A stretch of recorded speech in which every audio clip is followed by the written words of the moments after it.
तुम मेहनत करते हो, दिन भर काम में लगे रहते हो, बचत भी करते हो, फिर भी जब तुम किसी अमीर इंसान को देखते हो तो एक सवाल दिमाग में जरूर उठता है, मैं क्यों नहीं?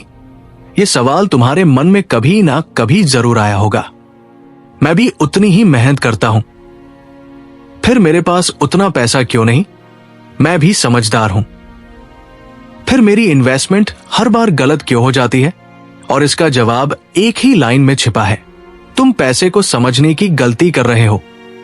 पैसा कमाने की समस्या सैलरी की नहीं, सोच की है।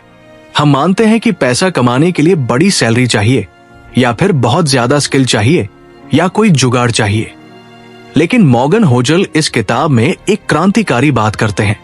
पैसे से जुड़ी सबसे बड़ी समस्याएं तुम्हारे व्यवहार से आती है, तुम्हारी अक्ल से नहीं। मतलब ये कि पैसे को समझने के लिए चार्टर्ड अकाउंटेंट या फाइनेंस एक्सपर्ट होना जरूरी नहीं है। तुम कितने स्मार्ट हो ये मायने नहीं रखता, तुम पैसे के साथ कैसा व्यवहार करते हो, बस वही मायने रखता है। पैसा एक मनोविज्ञान है, गणित नहीं। इस किताब का पहला और सबसे जरूरी संदेश यही है, पैसा एक मैथ्स की नहीं, माइंड की कहानी है। मैथ्स क्या कहता है? 1+1 = 2 लॉजिक साफ होता है।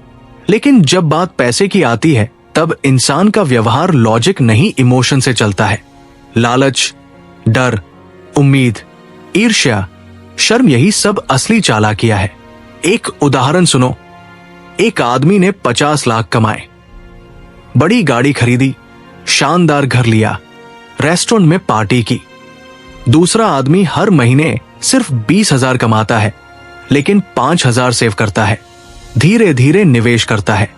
10 साल बाद पहला आदमी कर्ज में डूबा है, दूसरे आदमी के पास 1 लाख रुपए की संपत्ति है। अब सोचो कौन ज्यादा पैसे वाला हुआ? अमीरी दिखती नहीं, महसूस होती है। आजकल लोग पैसा कमाने की बजाय पैसे वाला दिखने की कोशिश करते हैं। महंगे फोन, ब्रांडेड कपड़े, कार, रेस्टोरेंट, इंस्टाग्राम पर लाइफ फर्स्ट। लेकिन जो सच में अमीर होते हैं वो दिखावा नहीं करते। मॉर्गन होजल कहते हैं, संपत्ति वो है जो तुम्हें दिखाई नहीं देती। तुम किसी की नई BMW देखकर जलते हो, लेकिन तुम्हें नहीं पता कि वो EMI पर ली गई है और उसके बैंक अकाउंट में 1,000 रुपए भी नहीं है। पैसा कमाना आसान है, बचाना मुश्किल है।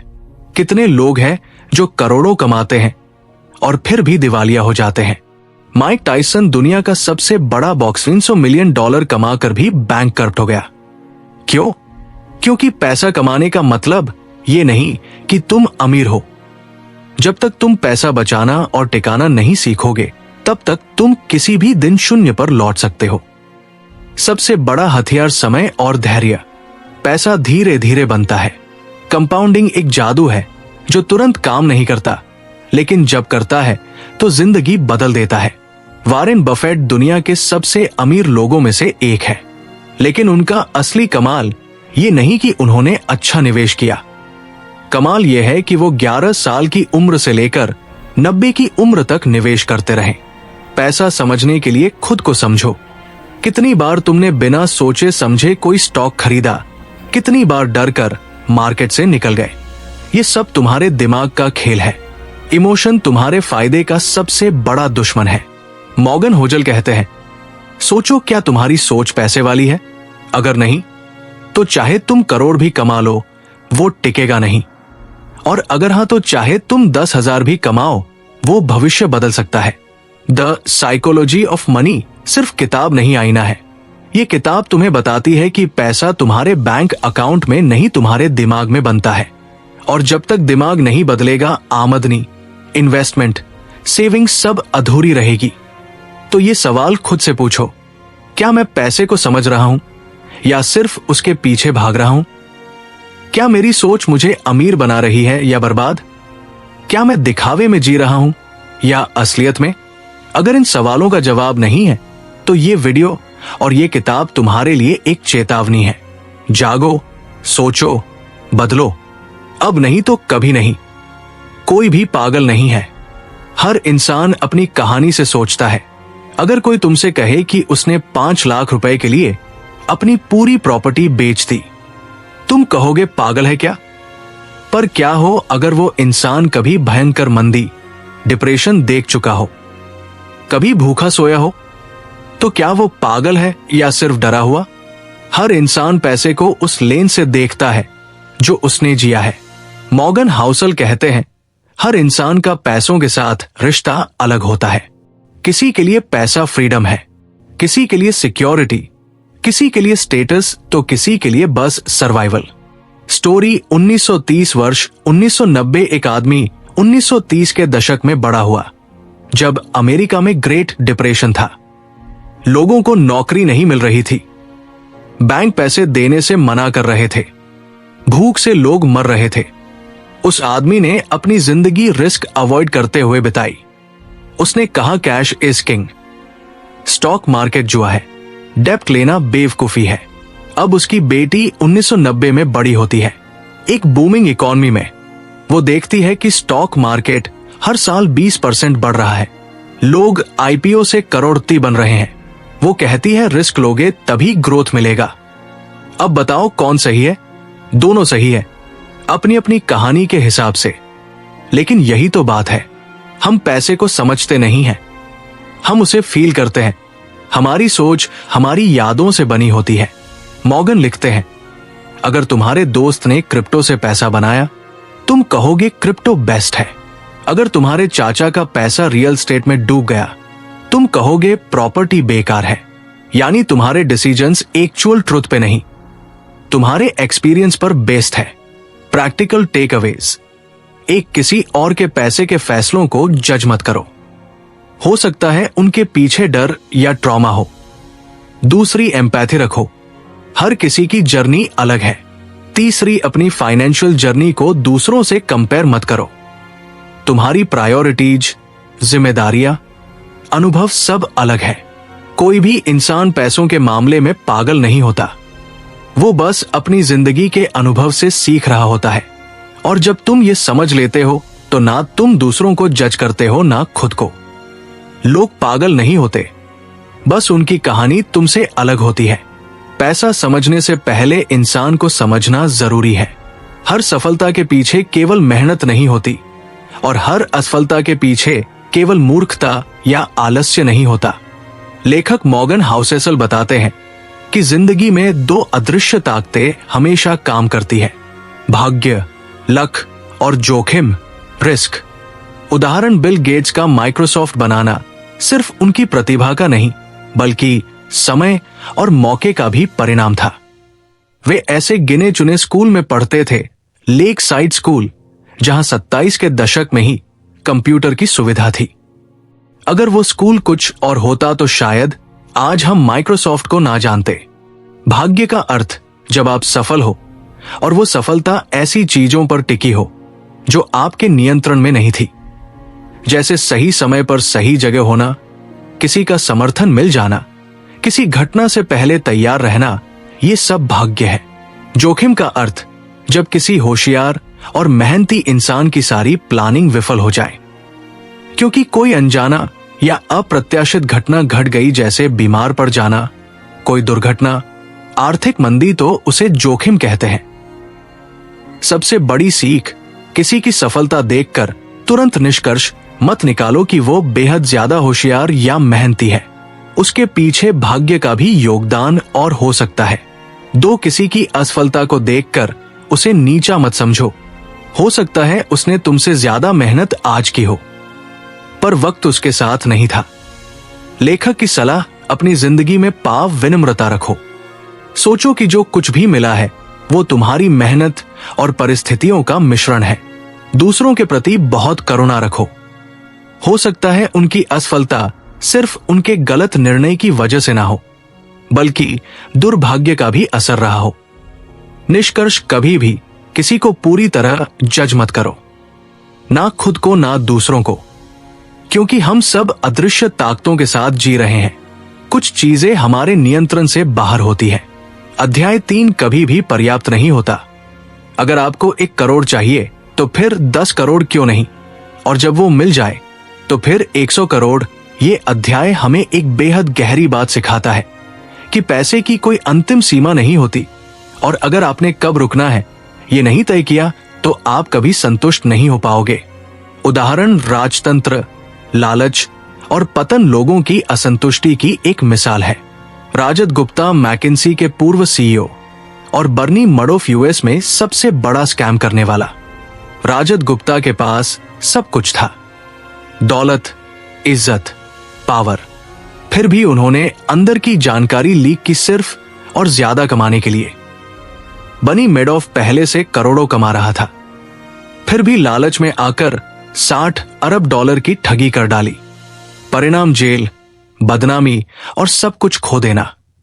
सवाल उठता है, जब आपके पास पहले से बहुत कुछ है तो और ज्यादा क्यों चाहिए? लेखक की सीख, जिंदगी में नम्र आप तो सुनने की अनिवार्य का मतलब तय करना बहुत जरूरी है। अगर आप किसी और की तुलना में ज्यादा कमाने के पीछे भागते रहोगे तो मन के अंदर की शांति के कभी नहीं मिलेगी। लालच का कोई अंत नहीं होता, पर उसका अंजाम जरूर होता है। तुलना का जहर आज की दुनिया में इंस्टाग्राम और न्यूज हमें रोज किसी ना किसी की सफलता दिखाते हैं। वो करोड़ों कमा रहा है, मैं पीछे क्यों हूं? यही सोच हमें अंदर से खोखला कर देती है। लेखक कहते हैं, किसी और की दौड़ में अपनी जिंदगी मत जलाओ। अंतिम सीख एक, अगर आपको शांति चाहिए तो कब रुकना है ये जानना जरूरी है। दो संतोष का मतलब ये नहीं कि आप सपने छोड़ दो, बल्कि इसका मतलब है कि आपकी पहचान पैसों से बड़ी है। 3 पैसे के लिए नियम तोड़ना, रिश्ता तोड़ना या नींद तोड़ना कभी फायदे का सौदा नहीं होता। निष्कर्ष, पैसे की दौड़ में जीतने वाले नहीं, रुकने वाले लोग अमीर कहलाते हैं, क्योंकि जिनके पास संतोष है उनके पास सब कुछ है। अगर तुमने 100 बार कोशिश की और सिर्फ 5 बार सफल हुए, क्या तुम खुद को असफल मानोगे? शायद हाँ, लेकिन मॉर्गन हाउसल कहते हैं, यही 5 सफलताएं तुम्हारी पूरी दुनिया बदल सकती है। जिंदगी और धन दोनों में सिर्फ कुछ मौके ही असली फर्क डालते हैं। स्टॉक मार्केट एग्जाम्पल मान लो, तुमने 50 स्टॉक्स में निवेश किया, 40 नॉर्मल चले, 5 घाटे में गए, लेकिन सिर्फ 5 स्टॉक्स ने 10 गुना रिटर्न दिया। अब टोटल पोर्टफोलियो देखो, 80% रिटर्न्स सिर्फ उन 5 स्टॉक से आए हैं। यही है टेल इफेक्ट। मॉर्गन कहते हैं, आपकी सफलता को बहुत से घटनाओं के कारण होती है। द टेल्स ड्राइव एवरीथिंग, यानी तुम्हारी पूरी वेल्थ, करियर या जिंदगी कुछ रेयर अनप्रेडिक्टेबल मोमेंट से बनती है। Real life example, Amazon Jeff Bezos ने अमेज़न में ऐसे हजारों एक्सपेरिमेंट्स किए, उनमें से 90% एक्सपेरिमेंट्स फेल हुए, लेकिन जिन 10% ने काम किया तेरी ने, उन्होंने अमेज़न को दुनिया की सबसे बड़ी कंपनी बना दिया। अगर जेफ केवल फेलियर्स पर फोकस करता तो अमेज़न आज नहीं होता। इन्वेस्टिंग में भी यही होता है। मोस्ट इन्वेस्टर्स को लगता है कि हर इन्वेस्टमेंट सफल होनी चाहिए, पर सच ये है, ज्यादातर इन्वेस्टमेंट्स एवरेज रहती है, कुछ फेल होती है और बाज कुछ ही फिनोमिनल होती है। वॉरेन बफेट की 90% वेल्थ सिर्फ 10 इन्वेस्टमेंट से आई है। टेल्स का मतलब क्या है? टेल्स यानी ऐसे रेयर इवेंट्स, एक ऐसी डील जो बहुत बड़ा प्रॉफिट दे देती है, एक ऐसा डिसीजन जो जिंदगी बदल देता है, एक ऐसा प्रोडक्ट जो सबको पसंद आ जाता है, एक ऐसा यूट्यूब वीडियो जो वायरल हो जाता है।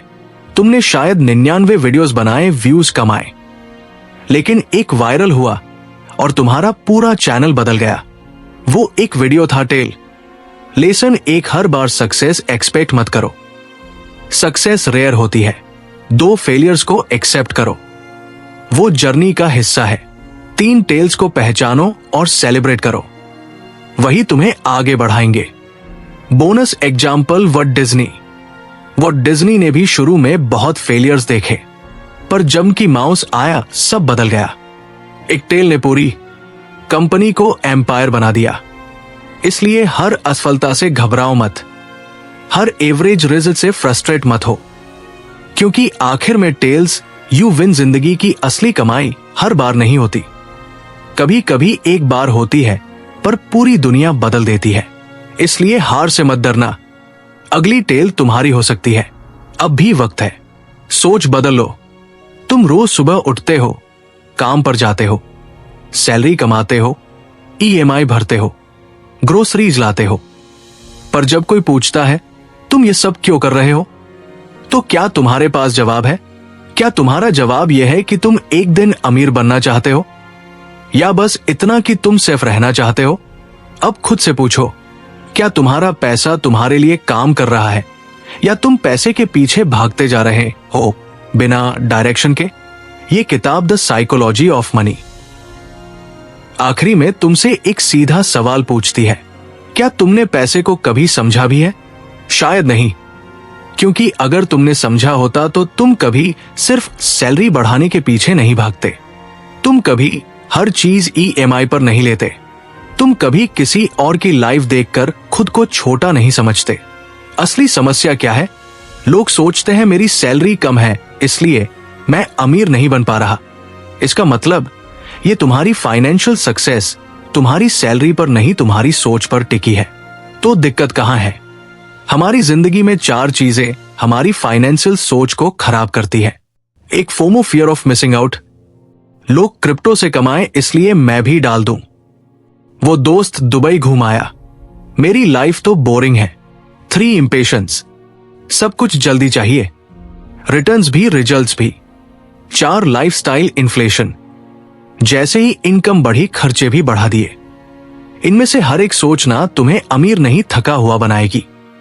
आईना पकड़ो, अब एक बार खुद को आईने में देखो। क्या तुमने कभी फाइनेंशियल डिसीजन लिया है? क्या तुम्हारे पास एक स्पष्ट दृष्टि है कि 5 साल में कितना पैसा चाहिए और क्यों चाहिए? क्या तुम सेविंग को सैक्रिफाइस समझते हो या सेल्फ रिस्पेक्ट?